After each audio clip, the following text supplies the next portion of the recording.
Hi students, இந்த வீடியோவில் நம்ம CBSE class 9 scienceல chapter 6 இதில் வந்து பார்த்திங்கன்னா forces acting on a system of objects இந்த டாபிக் தான் படிக்க போகிறோம் ஓகேங்களா. ஸோ இதுக்கு முன்னாடி நம்ம பார்த்தது எல்லாமே வந்து பார்த்திங்கன்னா அதாவது நியூட்டனுடைய 3 laws படித்தோம். ஃபர்ஸ்ட் லா, செகண்ட் லா, தேர்ட் லா. இது எல்லாமே வந்து பார்த்திங்கன்னா forces acting on single object தான் பார்த்தோம். இப்போ 2 ஆர் மோர் ஆப்ஜெக்ட்ஸ் இருந்தது அப்படின்னா அதில் ஃபோர்ஸ் ஆக்ட் ஆனால் அதை நம்ம எப்படி கன்சிடர் பண்ணணும், அதுக்கு எப்படி ஆக்சலரேஷன் கண்டுபிடிக்கணும், அதை பற்றி வந்து ஜஸ்ட் ஒரு இன்ட்ரோடக்ஷன் தான். இது நம்ம டீப்பாக படிக்க போகிறது கிடையாது. அது வந்து நீங்கள் ஹையர் கிளாஸில் படிப்பீங்க ஓகேங்களா. ஸோ இது வந்து நான் சிம்பிளாக வந்து உங்களுக்கு எக்ஸ்பிளைன் பண்ணுறேன். ஸோ இப்போது ஒரு ஃப்ளோர் இருக்குது. இப்போ இது மேலே M1 அப்படின்ற மாஸ் இருக்கிற ஒரு ஆப்ஜெக்ட் இருக்குது. அதே மாதிரி M2 மாஸ் இருக்கிற இன்னொரு ஆப்ஜெக்ட் இருக்குது.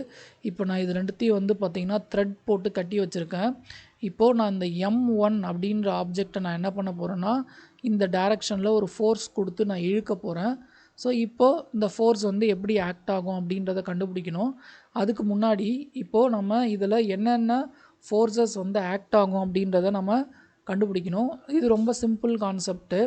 இப்போது இந்த இடத்துல M1 M2 இந்த ரெண்டு ஆப்ஜெக்டையுமே வந்து பார்த்திங்கன்னா M1 மாஸ் இருக்கிற ஆப்ஜெக்ட் 1ஐயும் M2 மாஸ் இருக்கிற ஆப்ஜெக்ட் 2ஐயும் நம்ம என்ன பண்ணுறோம், ஒரு ஸ்ட்ரிங் போட்டு கட்டி வச்சுருக்கோம். அப்போ இந்த M2ஓட டென்ஷன் ஃபோர்ஸ் வந்து பார்த்திங்கன்னா இந்த M1 டுவர்ட்ஸ் திஸ் டைரெக்ஷன் இழுக்கும். அதே அளவுக்கு M1 என்ன பண்ணுன்னா சேம் ஃபோர்ஸை வந்து இந்த சைடு இருக்கும். அதான் வந்து நியூட்டனுடைய தேர்ட் லா. ஸோ நியூட்டனுடைய தேர்ட் லா என்ன சொல்லுது அப்படின்னா ஒரு ஆப்ஜெக்ட் இன்னொரு ஆப்ஜெக்ட் மேலே எக்ஸர்ட் பண்ணுற ஃபோர்ஸை இன்னொரு ஆப்ஜெக்ட் அந்த ஆப்ஜெக்ட் மேலே எக்ஸர்ட் பண்ணும் இன் ஆப்போசிட் டைரக்ஷன். அப்போ M2 வந்து M1 இந்த டைரக்ஷனில் இழுத்துச்சுன்னா M1 வந்து M2வை இந்த டைரக்ஷனில் இழுக்கும். ஸோ இந்த டென்ஷன் வந்து ஈக்குவலாக இருக்கும், பட் ஆப்போசிட் டைரக்ஷனில் இருக்கும். ஸோ இது ரெண்டும் ஈக்குவல் அண்ட் ஆப்போசிட்ன்றதால ஒரு ஃபோர்ஸை இன்னொரு ஃபோர்ஸ் வந்து நல்லிஃபை பண்ணிடும் ஓகேங்களா. ஸோ நான் ஒரு பர்சன் ஒருத்தர் இங்கே நிற்கிறாரு, இன்னொரு பர்சன் இங்கே நிற்கிறாங்க. இவங்க ரெண்டு பேரும் த்ரெட்டை ஒரு நடுவில் ஒரு கயிறு போட்டு இழுக்கிறாங்கன்னு வச்சுக்கோங்களேன். இப்போ இவரும் 10 நியூட்டன் ஃபோர்ஸ் கொடுக்குறாரு, இவரும் 10 நியூட்டன் ஃபோர்ஸ் கொடுக்குறாருன்னா ரெண்டு பேருமே வந்து மூவ்மெண்ட் இருக்காது. அப்போ அதே தான் இங்கே நடக்குது. ஸோ ரெண்டு ஆப்ஜெக்ட்டும் ஒரு ஆப்ஜெக்ட் இன்னொரு ஆப்ஜெக்ட் மேலே எக்ஸர்ட் பண்ணுற ஃபோர்ஸ் வந்து பார்த்திங்கன்னா ஈக்குவலாக இருக்குது, பட் டிஃப்ரெண்ட் டைரக்ஷனில் இருக்கிறதால ஒரு ஃபோர்ஸை இன்னொரு ஃபோர்ஸ் வந்து நல்லிஃபை பண்ணிடும். அப்போ இது ரெண்டும் வந்து பார்த்திங்கன்னா இது ரெண்டுத்துக்கும் ஓவரால் நெட் ஃபோர்ஸ் வந்து பார்த்திங்கன்னா 0. ஸோ அப்போ நம்ம என்ன பண்ணணும்னா இந்த ரெண்டு ஆப்ஜெக்டையும் சேர்த்து நம்ம என்ன பண்ணணும்னா சிங்கிள் ஆப்ஜெக்டாக கன்சிடர் பண்ணணும் ஓகேங்களா.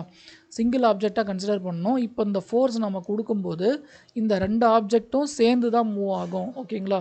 இந்த ரெண்டு ஆப்ஜெக்ட்டும் சேர்ந்து தான் மூவ் ஆகும். அப்போ இதோட மொத்த மாஸ் வந்து எவ்வளோ இருக்குன்னா, so total mass of the object வந்து M1 + M2. அப்போ இதுக்கு ஆக்சலரேஷன் கால்குலேட் பண்ணணும்னா A ஈக்குவல் டு, ஸோ ஃபோர்ஸுக்கு formula as per second law of motion M into A. So இது வந்து ஆக்சலரேஷன் வேணும்னா ஃபோர்ஸ் பை M. அப்போ அந்த ஆக்சலரேஷன் கண்டுபிடிக்கணும்னா force by M1 + M2. So இதுதான் வந்து பார்த்திங்கன்னா ஆக்சலரேஷன் கண்டுபிடிக்கிற ஃபார்முலா ஓகேங்களா. ஸோ இதுதான் வந்து பார்த்திங்கன்னா இப்போ நான் என்ன சொன்னனோ அதுதான் இங்கே எக்ஸ்பிளைன் பண்ணியிருக்காங்க.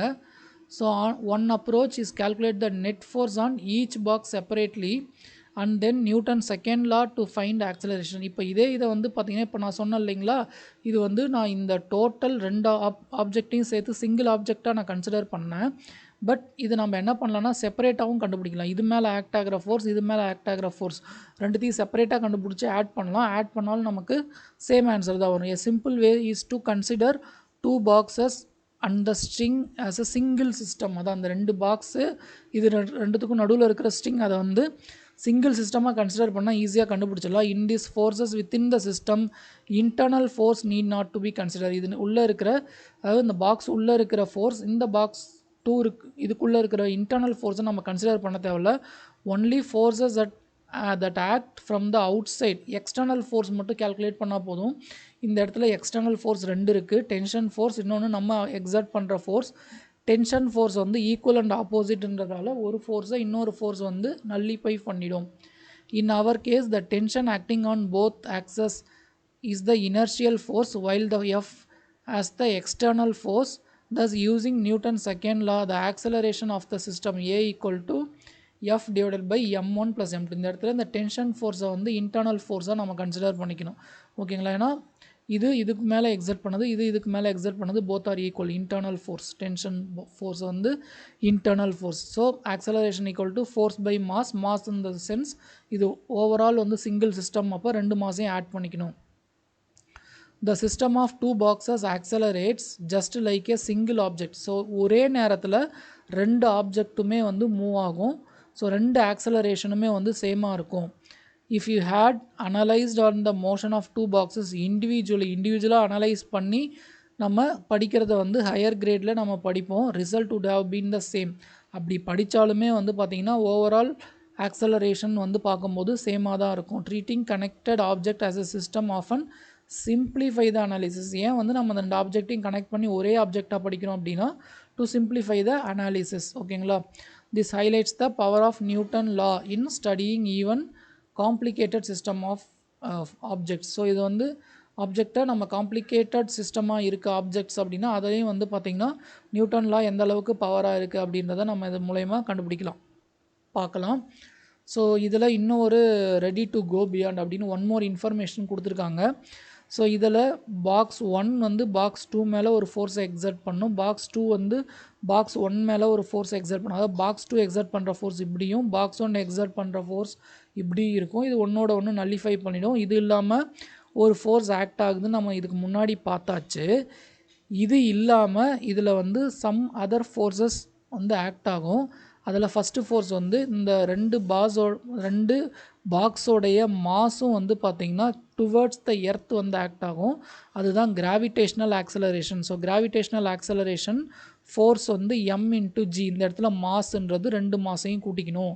அப்போ m1 plus m2 gravitational acceleration g.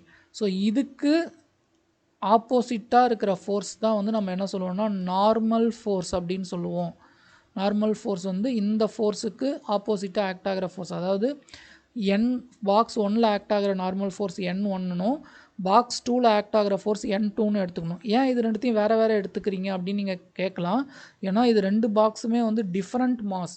ஓகேங்களா? அப்போ இப்போ இது ரெண்டும் சேம் மாஸ்னால் n + nன்னு வரும். பட் டிஃப்ரெண்ட் மாசஸ்ன்றதால இது n1 இது n2. நார்மல் ஃபோர்ஸ் தான் அது. ஸோ டோட்டல் ஃபோர்ஸ்ன்னு கால்குலேட் பண்ணும்போது n1 + n2 but both are equal. ஓகேங்களா? ஸோ அது ஞாபகம் வச்சுக்கோங்க. While walking your arms and legs move in a complex manner yet to overall motion can be studied by treating your body as a single object. Science often becomes simpler when we stop looking at parts and start looking at the whole. So நம்ம நடக்கும்போது arms and legs move in a complex manner. Arms வந்து ஒரு விதமாக move ஆகும், Lex வந்து ஒரு விதமாக move ஆகும். ஸோ அப்போ நம்ம இதை தனித்தனியாக பிரித்து படிக்கிறதுன்றது ஒரு டிடிஎஸ் ப்ராசஸாக இருக்கும். பட் இது மொத்தமாக வந்து ஒரே பார்ட்டாக கன்சிடர் பண்ணும்போது இதை ஸ்டடி பண்ணுறது ஈஸியாக இருக்கும் அப்படின்ட்டு சொல்லியிருக்காங்க. ஸோ இதோட இந்த லெசன் வந்து முடியுது. இந்த லெசனில் ஏதாச்சும் உங்களுக்கு ஒரு டவுட் இருக்குது அப்படின்னா கண்டிப்பாக நீங்கள் கமெண்ட் பண்ணுங்கள். ஸோ இந்த வீடியோ உங்களுக்கு கண்டிப்பாக யூஸ்ஃபுல்லாக இருக்கும். மறக்காமல் நம்ம சேனலை சப்ஸ்கிரைப் பண்ணிக்கோங்க. இந்த வீடியோ உங்களுக்கு பிடிச்சிருந்ததுன்னா லைக் பண்ணிக்கோங்க. இந்த வீடியோவை உங்கள் ஃப்ரெண்ட்ஸ்க்கும் ஷேர் பண்ணுங்கள். நம்ம சேனலை மறக்காமல் சப்ஸ்கிரைப் பண்ணுங்கள். கண்டிப்பாக யூஸ்ஃபுல்லாக இருக்கும். ஸோ கிளாஸ் 9 கிளாஸ் 10க்கு தேவையான வீடியோஸ் வந்து நான் கண்டினியூவாக இதுக்கு மேலே போஸ்ட் பண்ணுவேன். ஓகேவா? Thank you students.